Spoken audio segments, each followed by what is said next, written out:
Olá pessoal, sejam todos bem-vindos. Hoje o assunto é segurança no Pix.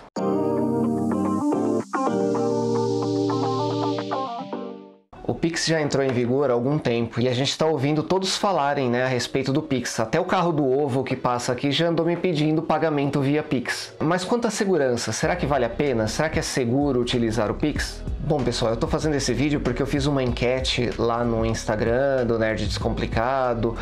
Algumas pessoas também me procuraram para falar um pouco desse assunto, tá? E que eu acho que é bastante importante nos dias de hoje. A gente vai olhar para o Pix de uma forma um pouco diferente. Vou abrir as cortinas e mostrar para vocês o que tem além do sistema, do aplicativo que vocês conhecem no celular, tá? Muito interessante vocês ficarem até o final, porque eu vou dar algumas dicas de segurança também, mostrar inclusive um local onde a gente consegue consultar todas as nossas chaves Pix de todos os bancos num único local. É bem legal também para questão de segurança, tá? Então fica aí até o final que vai valer a pena e eu mostro tudo em passo a passo para vocês.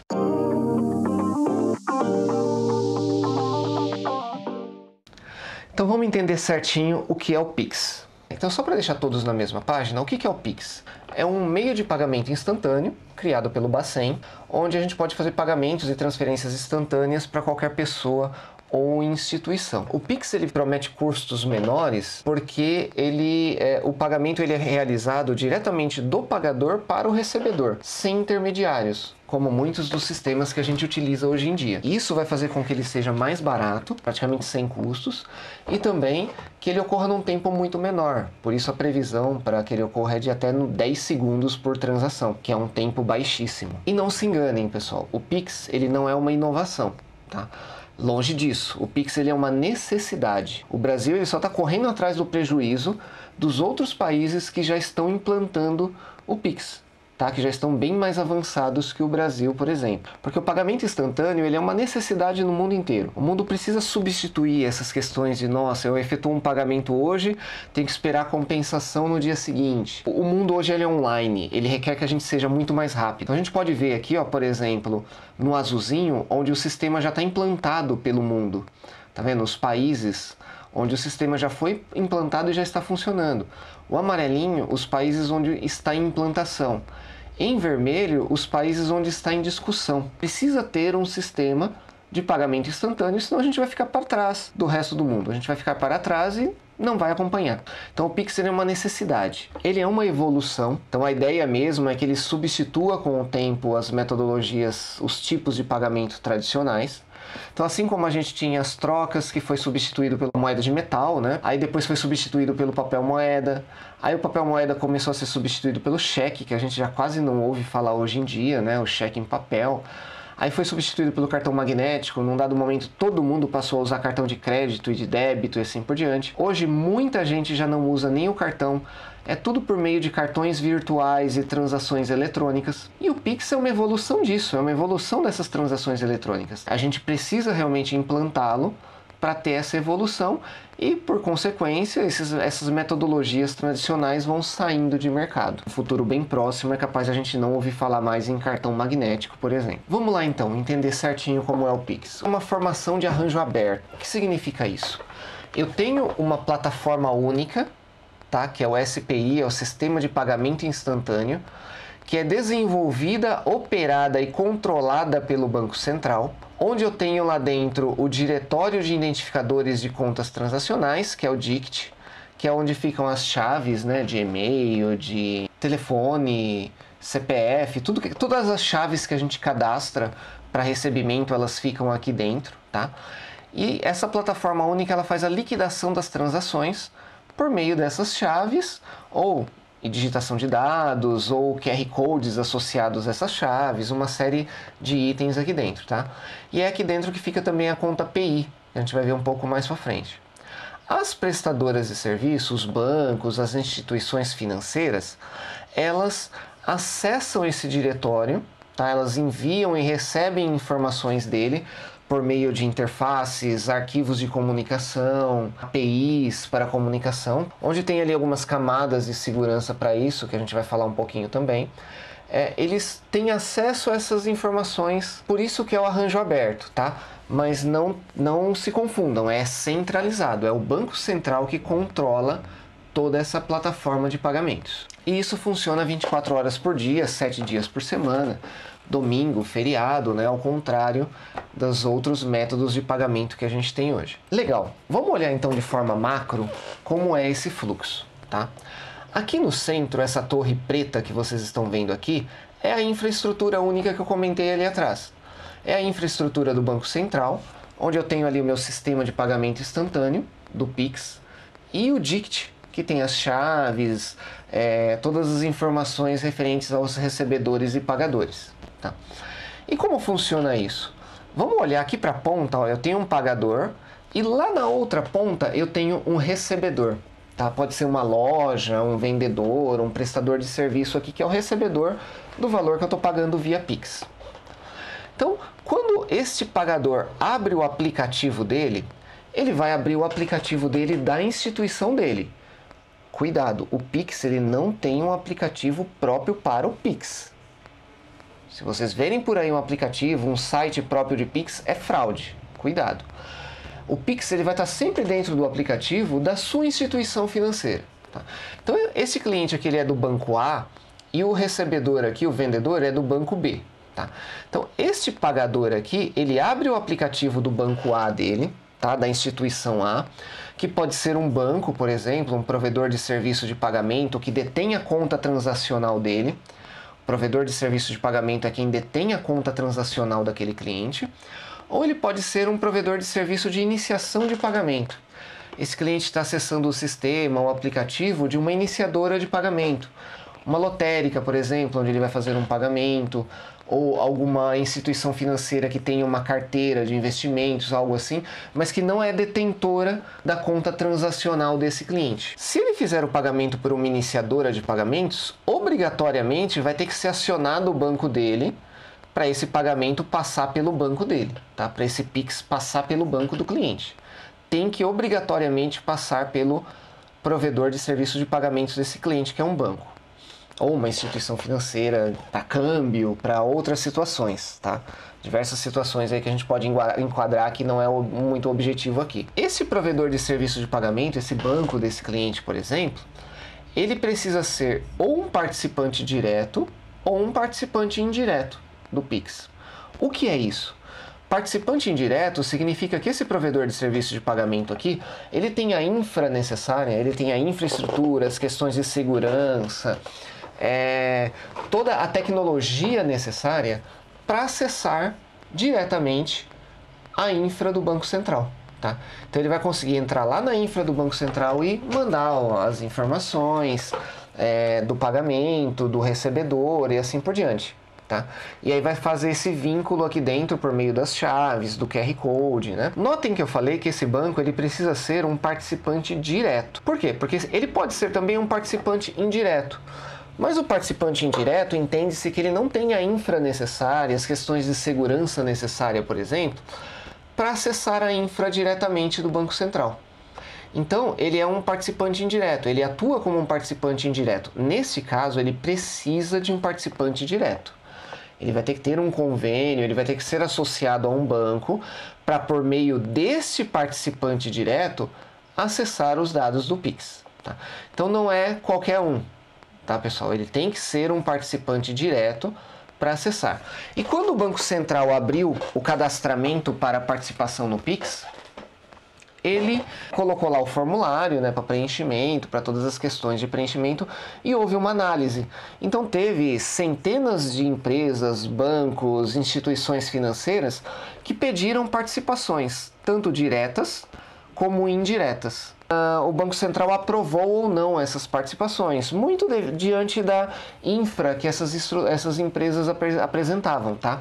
Se elas têm ou não a infraestrutura, a segurança necessária para fazer essas transações via Pix. Tá?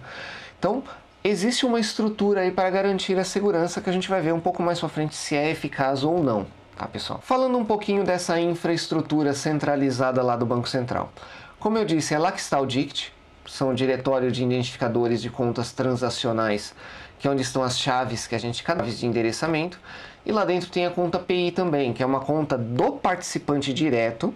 Só o participante direto pode ter essa conta, que é a conta onde são liquidados todos os pagamentos. Uma outra questão é a devolução. Sim, ao contrário do que muitos pensam, é possível devolução de valores no Pix. Tá? Efetuei um pagamento errado, eu falei com o vendedor, ele falou que não consegue devolver. Consegue sim. Pelo próprio aplicativo do vendedor, ele tem um campo onde ele consegue fazer a devolução parcial ou total do valor. Olhando para tudo isso que eu falei, vamos entender dentro do quadro geral agora para a gente já começar a ver aí algumas questões de segurança. Tá?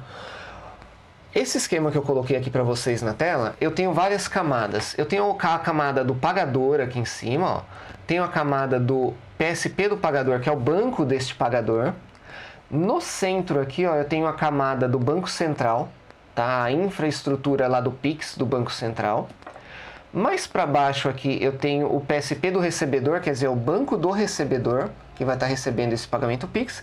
E a última camada aqui é o recebedor, é quem vai estar recebendo aquele valor do Pix. Tá?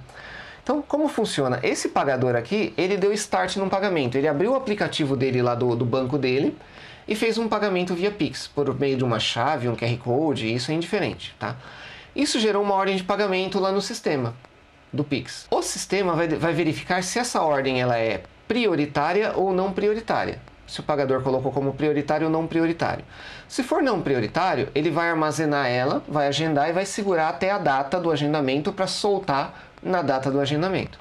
Se for prioritário, o banco bloqueia esse valor, vamos supor que é um pagamento Pix de R$10. O banco vai bloquear esses R$10 na conta do usuário para não ter transações concorrentes, tá? E vai mandar uma mensagem lá para o SPI, que é o Sistema de Pagamento Instantâneo do Banco Central. Aí entram as camadas de segurança, tá? Para envio, recebimento dessas mensagens, criptografia e assim por diante. O Banco Central recebe essa mensagem de pagamento, o que ele faz? Bloqueia na conta da instituição do banco, aquela conta PI que só o participante direto pode ter, bloqueia esse valor na conta PI dele e manda essa mensagem lá para o banco do recebedor, para o PSP, para o provedor de serviço de pagamento do recebedor. O banco do recebedor vai fazer todas as verificações de segurança com relação a questões de fraude, suspeita de fraude, vai verificar se é uma conta válida, se é um recebedor válido e assim por diante. Fez todas essas validações, ele devolve o OK para o Banco Central.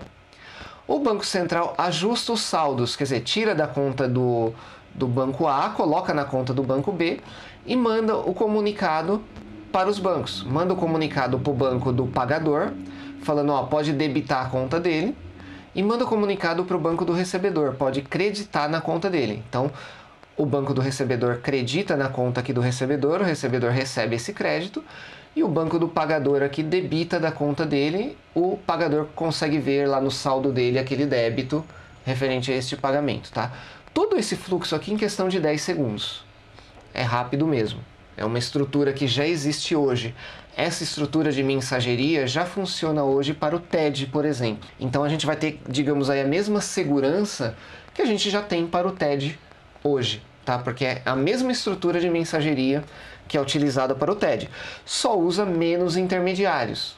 Talvez o TED tenha mais intermediários aqui nessa situação. Bom, o Pix ele é bastante fácil de usar, como vocês viram na apresentação, e ele utiliza a estrutura atual dos bancos, ele utiliza a estrutura atual das instituições. Então a gente pode dizer que sim, é seguro, porém com alguns pontos a observar.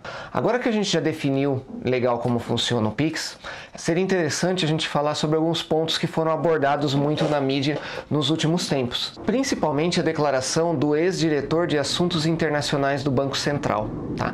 Ele declarou durante algum tempo numa live promovida pelo BTG Pactual, e a gente pode ver também o resumo aí da notícia no site Cointelegraph, vou deixar aqui para vocês o link aqui na descrição. Tá? Mas o que acontece? O ex-diretor de Assuntos Internacionais do Banco Central deu uma declaração meio polêmica a respeito da segurança. Ele disse, abre aspas, o Pix é extremamente frágil do ponto de vista de segurança, porque o cadastro é muito simples. O Brasil não é um país seguro onde você pode andar na rua tranquilamente com o seu celular. Então você terá tudo salvo neste aparelho. Eu até vou fazer uma tatuagem, eu não tenho Pix, porque eu não quero correr o risco de ser assaltado na rua e ter que digitar a senha do celular. declarou Parnes, que é o ex-diretor de assuntos internacionais do Banco Central. Pessoal, eu acho um pouco exagerada essa declaração. Hoje em dia todo mundo já anda com o celular nas ruas e a esmagadora maioria das pessoas já tem aplicativos no celular que realizam transações para TED, ou até mesmo o cartão de crédito que você anda com ele, e que um assaltante pode sim pegar você, forçar você a fazer uma transação no seu aplicativo hoje, ou pegar você e forçar você a fazer compras com o cartão, como aqueles sequestros relâmpagos, né? Então, isso já está aí hoje, não é questão do Pix. O Pix é uma nova ferramenta que você tem no celular. Então, eu creio que essa declaração dele ficou um pouco exagerada. Bom, todas essas afirmações foram rebatidas pelo diretor da Organização de Sistema Financeiro e de Resolução do Banco Central, João Manuel Pinho de Mello. De maneira geral, ele coloca o que eu comentei com vocês, que esses sistemas já existem hoje em dia, que o Pix ele faz adoção de uma estrutura que já existe para a segurança. E além disto, abre aspas, o Pix foi construído pelo próprio mercado e não foi imposto pelo Banco Central.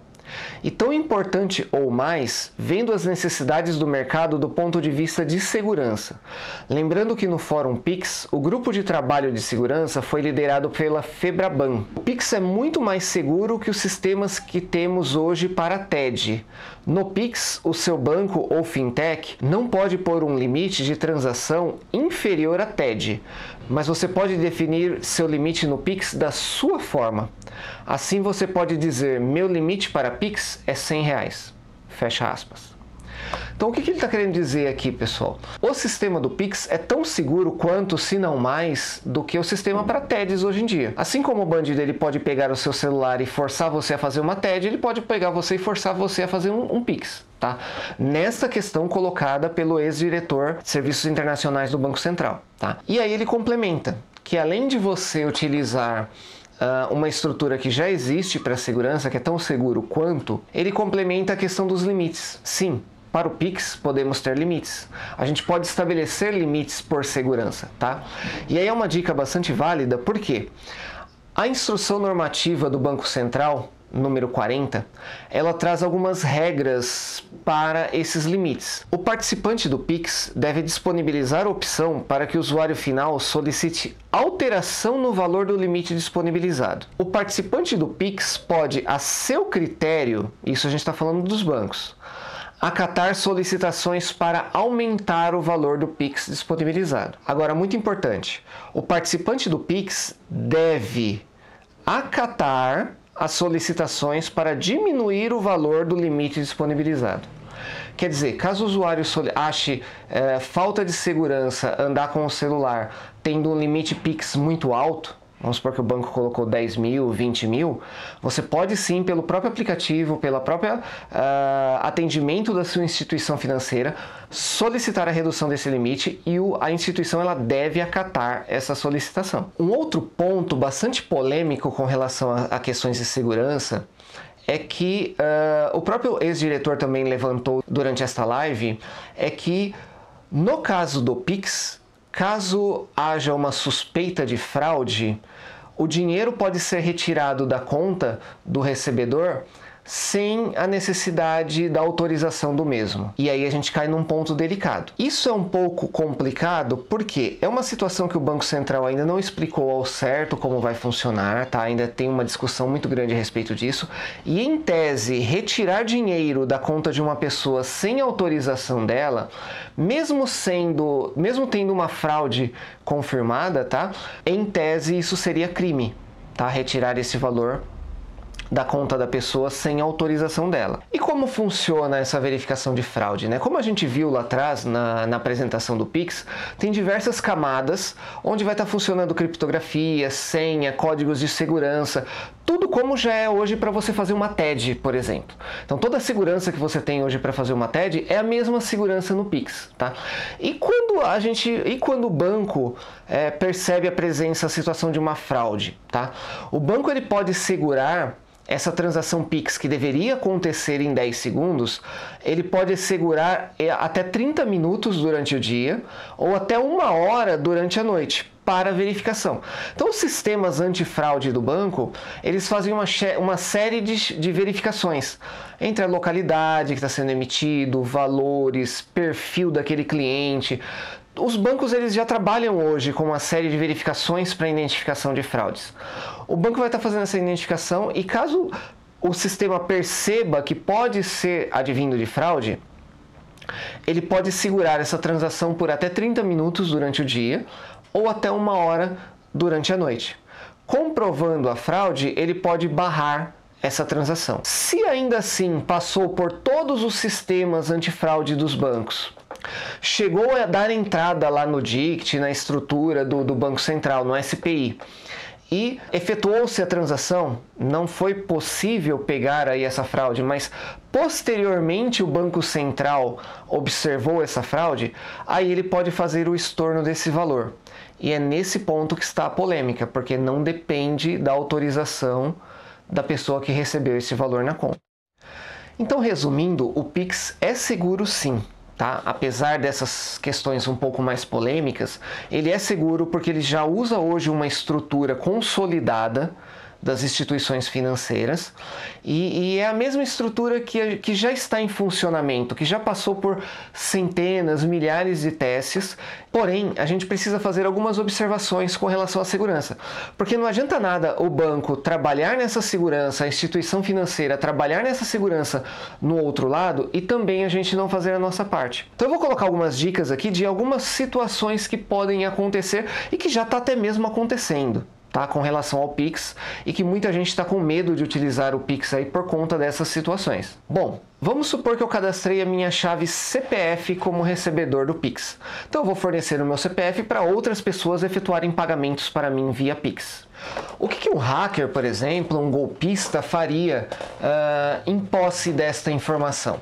Se ele tiver, por exemplo, o meu CPF, uma das coisas que ele poderia fazer seria iniciar um pagamento Pix para mim. Poxa, mas aí eu tô saindo no lucro, o cara vai fazer um pagamento? Não, não é bem assim. O motivo dele iniciar esse pagamento é que na tela de confirmação do Pix, ao digitar o meu CPF, ele vai ver alguns outros dados meus, como o nome completo e a instituição a qual eu tenho conta. Pode não parecer muitos dados, mas para os golpistas, vocês sabem como que é. É um prato cheio para eles já pegarem essas informações, ligar para a pessoa, e se a pessoa estiver meio alheia ao que está acontecendo no mercado, esse golpista ele pode se passar sim por um funcionário daquela instituição e angariar ali com a pessoa mais informações para ele fazer uma fraude na sequência, tá?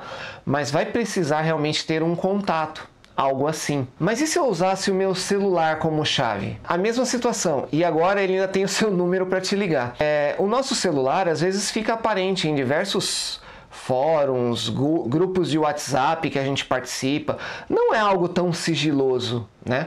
E para ligar isso ao nosso nome para um golpista é muito fácil, tá? Então seria a mesma situação. Se eu usei o meu celular como chave, ele pode iniciar um pagamento para mim via Pix, de 1 centavo, um valor mínimo lá que ele puder fazer, tá?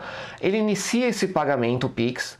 Ao digitar o meu telefone, ele vai ver de novo meu nome completo, minha instituição, e aí ele já vai ter algumas informações básicas para entrar em contato, mas tudo depende de eu passar ou não mais informações para esse golpista, por telefone ou por e-mail e assim por diante. Ah, mas e se eu cadastrar meu e-mail como chave para minha conta, tá? Eu digo que seria pior ainda, porque o nosso e-mail ele está em diversos cadastros que a gente faz na internet, lojas, departamentos, e-commerce, diversos sites que a gente às vezes só quer dar uma olhada numa matéria, a gente coloca o nosso e-mail lá para validar a entrada. Então, para um golpista reunir todas essas informações e conseguir passar uma aparência de segurança na hora dele entrar em contato com a pessoa e solicitar mais informações como se ele fosse um funcionário do banco, é muito fácil. Então a gente tem que tomar muito cuidado realmente com telefonemas, e-mails que a gente recebe solicitando dados. Por mais que pareça um funcionário daquela instituição, a gente tem sempre que ficar com o pé atrás e validar e não passar informações sensíveis, como senha e outros dados bancários. Então assim a gente pode concluir que a chave aleatória, entre todas essas, seria mais segura. Por quê? A partir do momento que eu entro no aplicativo e gero uma chave aleatória, eu posso fornecer ela para pagamentos e de tempos em tempos, por exemplo, eu posso cancelar, inativar essa chave aleatória, gerar outra e fornecer novas chaves aleatórias para as pessoas que eu quero que efetue pagamento para mim, por exemplo. Então, sim, a chave aleatória, ela nesse ponto, ela tem um aspecto um pouco mais seguro, porque dificilmente um golpista vai ter acesso a esses números, são números gerados aleatoriamente pelas aplicações. Então, resumindo, o que está ocorrendo são golpes de phishing, onde o golpista ou ele vai tentar pescar essas informações de alguma forma, com um contato telefônico, um e-mail, onde ele envia um arquivo para ser clicado e instalar um vírus no seu computador, algo desse tipo, ou por meio de sites ou domínios falsos, onde ele induz a pessoa a abrir um aplicativo falso, abrir um site falso, e a pessoa fazer a transação ou digitar dados referentes ao Pix, da chave dela, ali dentro. E nesse ponto, volto a ressaltar, não existe aplicativo Pix. Eu não vou entrar lá na loja do Android e achar um aplicativo para o Pix. Tá? O Pix ele funciona dentro do aplicativo da sua instituição financeira. Se você usa o banco A e você usa o internet banking dele, o Pix vai estar lá dentro. Se você usa o banco B e você usa o aplicativo de celular dele, o Pix vai estar lá dentro. Tá? Então, questões de domínio, sites falsos, está sendo bastante comum, está acontecendo bastante e está pegando bastante gente.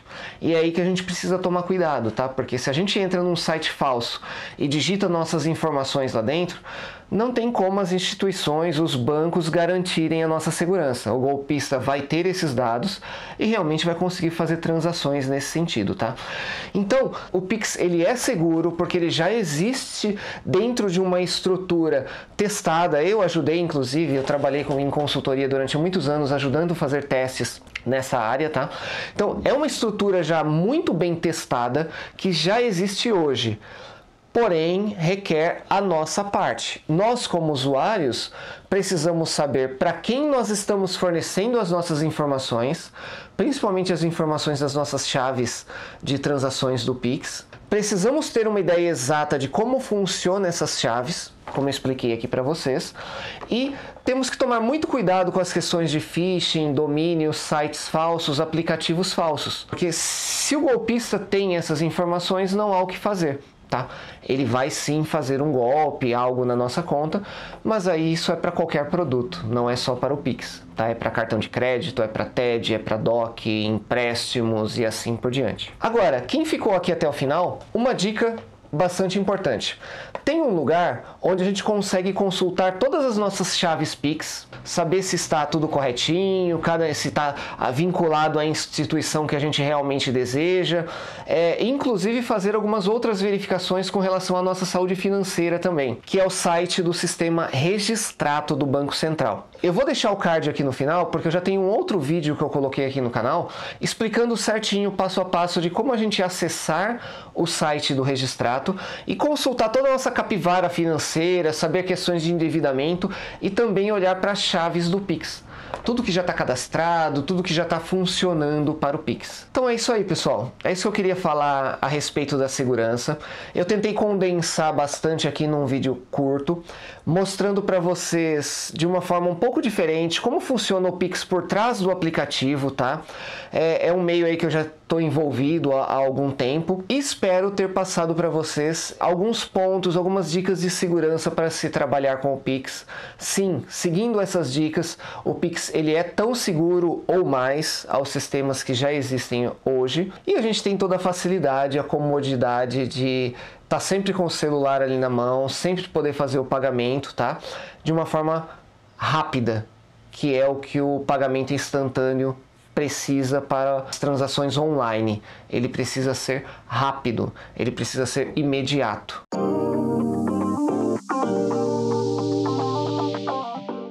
Espero que vocês tenham gostado desse conteúdo. Qualquer coisa, deixa aí na descrição, tá? Algum outro assunto ou alguma outra informação que vocês querem que eu aborde aqui. Não se esqueçam de se inscrever e dar o joinha nesse vídeo. Por quê? Se vocês não se inscrevem, o YouTube acaba não indexando o vídeo. Se vocês não dão o joinha, o YouTube acaba não exibindo esse vídeo nas pesquisas de outras pessoas que estão tentando entender esse assunto, entender se o Pix tem segurança ou não, e até mesmo levar esse vídeo para pessoas onde essas dicas vão fazer bastante diferença, ok? Então deixa o seu joinha aí, se inscreve. Muito obrigado por terem assistido até aqui e até a próxima, pessoal. Valeu!